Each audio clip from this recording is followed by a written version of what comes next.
오늘은 관계에서 멀어져가는 사람을 알아채고 그에 현명하게 대처하는 방법에 대해 이야기해보려 합니다. 나에게 소중했던 사람이 서서히 멀어져가는 것을 느낄 감정은 이루 말할 수 없이 복잡하고 힘든 감정으로 다가옵니다. 하지만 그 과정을 조금 더 일찍 알아차리고 현명하게 대응한다면 불필요한 감정 소모를 줄이고 스스로를 보호할 수 있습니다. 우리는 보통 관계가 끝날 때 드라마틱한 싸움이나 명확한 이별 통보를 예상합니다. 하지만 현실에서는 훨씬 더 조용하고 미묘한 방식으로 관계가 정리되는 경우가 많습니다. 상대방은 직접적으로 말하지 않아도 그의 행동과 말투에서 변화를 느낄 수 있습니다. 문제는 그 변화가 너무 미묘해서 우리가 뒤늦게 깨닫거나 애써 외면하는 경우가 많다는 점입니다. 관계의 신호는 마치 잔잔한 물결처럼 시작되어 어느 순간 거대한 파도가 되어 우리를 덮치기도 합니다. 이런 파도에 휩쓸리지 않기 위해서는 물결이 시작되는 지점을 미리 알아채는 지혜가 필요합니다. 상대방이 관계를 정리하려 한다는 첫 번째 신호는 바로 대화의 단절 또는 과거에만 머무르는 대화입니다. 예전에는 매일 나누던 사소한 이야기들, 오늘 있었던 일, 앞으로의 계획 같은 현재에 대한 공유가 점점 줄어듭니다. 만남을 가져도 늘 과거의 추억만을 반복해서 이야기하게 되는 것이죠. 마치 현재를 공유할 새로운 이야깃거리가 고갈된 것처럼 느껴집니다. 현재에 대한 공감이 줄어든다는 것은 그만큼 서로에게 새로운 관심이 없다는 의미로 해석될 수 있습니다. 관계는 현재를 함께 만들어가고 미래를 꿈꾸는 과정인데 오직 과거에만 머무른다면 관계가 정체되어 있다는 분명한 신호입니다. 더 이상 함께 나눌 새로운 공통 분모가 없다는 것은 심리적 거리감이 형성되고 있다는 의미이기도 합니다. 우리의 관계는 성장해야 합니다. 성장은 새로운 경험과 감정을 공유하는 과정에서 이루어집니다. 과거는 소중하지만 과거에만 갇혀있는 관계는 결국 발전이 없다는 뜻이기도 합니다. 상대방이 더 이상 자신의 현재에 대한 이야기를 하지 않거나 여러분의 현재에 대한 질문이 줄어든다면 관계의 현 주소를 진지하게 점검해 볼 필요가 있습니다. 이것은 관계가 정체되고 있으며 더 나아가 정리될 수도 있다는 조용한 경고음일 수 있습니다. 대화에서 느껴지는 또 다른 두 번째 신호는 바로 일방적인 관계로의 전환입니다. 관계가 한쪽의 희생으로만 유지되거나 모든 것이 상대방 중심으로만 돌아가는 상황을 의미합니다. 때로는 반대로 나 혼자 모든 것을 결정하고 이끌어가야 하는 관계도 마찬가지입니다. 건강한 관계는 상호작용적이며 서로에게 균형적인 역할을 기대하고 부여합니다. 그러나 어느 순간부터 한쪽이 일방적으로 주기만 하거나 혹은 받기만 하는 형태로 변질된다면 이는 관계의 균형이 무너지고 있다는 증거입니다. 불균형한 관계는 결국 한쪽에 피로감을 안겨주고 서로에 대한 관심과 애정을 점점 떨어뜨립니다. 자율성이 결여된 관계는 필연적으로 한쪽에게 큰 부담을 안겨줍니다. 내가 항상 모든 것을 맞춰주거나 상대방이 항상 나에게 맞춰주기를 기대한다면 그 관계는 오래 지속되기 어렵습니다.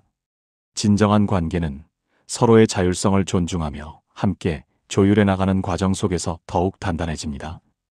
만약 관계 속에서 나 자신의 자율성이 크게 침해당하고 있거나 상대방의 자율성이 지나치게 강조되고 있다는 느낌을 받는다면 이 역시 관계가 건강하지 못하다는 중요한 신호입니다.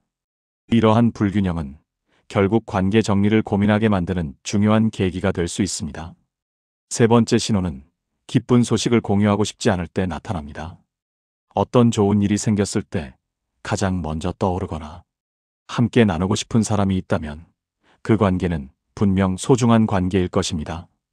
그러나 기쁜 일이 있어도 특정 사람이 생각나지 않거나 심지어 그에게 알리고 싶지 않아 숨기게 되는 경우가 있다면 이는 심리적 거리가 멀어졌다는 의미입니다.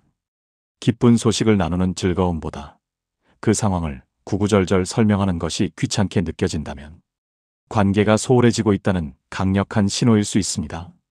우리는 소중한 사람들과 감정을 공유하며 유대감을 형성합니다. 기쁜 일을 함께 나누고 슬픈 일을 함께 위로하는 것이 관계의 본질입니다. 하지만 만약 좋은 소식이 생겼는데도 그 사람에게는 왠지 모르게 알리고 싶지 않다는 생각이 든다면 이미 마음속에서는 그 사람과의 관계에 선을 긋고 있을 가능성이 높습니다. 그 관계는 더 이상 나에게 긍정적인 에너지를 주지 못하고 있으며 오히려 설명하는 과정 자체가 부담으로 느껴질 만큼 심리적 거리가 멀어졌다는 것을 의미합니다. 이러한 감정은 관계 정리가 임박했다는 중요한 단서가 됩니다. 네 번째 신호는 만남 후에 느껴지는 부정적인 감정입니다. 어떤 사람과의 만남은 우리에게 활력을 주고 기분 좋은 에너지를 선사합니다. 하지만 만남이 지속될수록 마치 기가 빨리는 듯한 느낌이 들거나 대화 후에 충분히 이해받지 못했다는 기분, 혹은 늘 불편하고 피곤함만 느껴진다면 그 관계는 결코 건강하다고 볼 수 없습니다. 만난 후 감정적으로 지치고 불쾌한 기분이 반복해서 든다면 이제는 그 관계와 건강한 거리를 둘 필요가 있다는 경고 신호입니다. 관계는 우리에게 긍정적인 영향을 주어야 합니다. 만남 후에 드는 감정은 그 관계의 건강도를 측정하는 중요한 지표가 됩니다. 즐거움이나 편안함 대신 지속적으로 부정적인 감정, 즉 피로감, 불쾌함, 무시당하는 느낌 등이 지배적이라면 그 관계는 나에게 독이 되고 있을 수 있습니다. 이런 관계는 나의 정신적, 감정적 에너지를 계속해서 고갈시키며 결국 나 자신의 건강까지 해치게 될 수 있습니다. 나를 지키기 위해서라도 이러한 부정적인 감정이 반복되는 관계에서는 과감히 벗어날 필요가 있습니다. 다섯 번째 신호는 존중받지 못한다는 느낌입니다. 모든 건강한 관계의 기본은 상호 존중입니다. 내 의견이 존중받지 못하고 무시당하는 느낌이 들 때, 혹은 상대방에게 자주 휘둘린다고 느껴진다면 이는 건강한 관계가 아닙니다. 상대방이 나를 깎아내리거나 나의 가치를 인정하지 않는 태도를 지속적으로 보인다면 이는 나의 자존감에도 심각한 영향을 미치게 됩니다. 존중 없는 관계는 결국 신뢰를 무너뜨리고 관계를 서서히 죽음으로 몰아넣습니다. 상대방이 여러분의 의견을 경청하지 않거나 끊임없이 자신의 주장만을 내세우며 여러분의 가치를 폄하하는 말을 자주 한다면 이는 분명한 경고 신호입니다.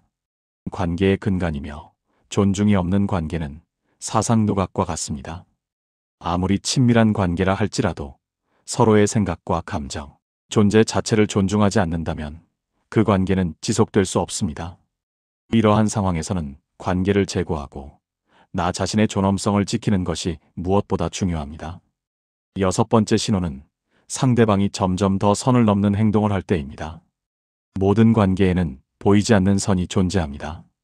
처음에는 작은 선 넘는 행동으로 시작하지만 시간이 지날수록 그 경계가 모호해지면서 우리를 불편하게 만드는 행동이 늘어간다면 이는 분명한 경고 신호입니다. 나의 불편함이나 불쾌감을 무시하고 계속해서 선을 침범하는 행동은 관계를 파괴하는 주된 원인이 됩니다. 개인의 경계는 매우 중요합니다. 아무리 친한 사이라도 지켜야 할 예의와 선이 있습니다. 상대방이 나의 개인적인 공간을 침해하거나 나의 감정을 함부로 대하거나 내가 불편함을 표현했음에도 불구하고 그 행동을 멈추지 않는다면 이는 그 사람이 관계를 존중하지 않는다는 명백한 증거입니다. 이러한 행동은 점차 관계의 신뢰를 무너뜨리고 결국 돌이킬 수 없는 상처를 남길 수 있습니다. 자신의 경계가 침해당하고 있다고 느낀다면 더 이상 참지 말고 명확하게 선을 그어야 합니다. 때로는 상대의 과시 및 자랑이 관계 정리의 신호가 되기도 합니다. 관계는 서로에게 집중하고 서로의 이야기를 들어주는 것입니다. 하지만 상대방이 항상 자신을 과시하거나 자랑하기에 바쁘고 여러분의 이야기는 듣지 않으려 하거나 중요하게 생각하지 않는다면 그 관계는 균형을 잃은 것입니다. 관계의 목적이 오직 상대방의 자기만족에만 있다면 그 관계는 진정한 교류가 이루어지지 않는다고 볼 수 있습니다. 이러한 상황은 관계가 나를 위한 것이 아니라 오직 상대방의 자아 실현이나 만족을 위한 수단으로 전락했음을 의미합니다. 상대방은 나를 통해 자신의 존재감을 확인하려 할 뿐, 나 자신의 존재나 감정에는 아무런 관심이 없을 수 있습니다. 진정한 관계는 서로의 존재를 인정하고 서로에게 긍정적인 영향을 주고받는 것입니다. 만약 상대방이 끊임없이 자신만을 내세우며 관계의 균형을 깬다면 이 관계가 나에게 어떤 의미인지 다시 한번 생각해 볼 시점입니다. 마지막으로 지속적인 요구 역시 관계 정리의 신호일 수 있습니다.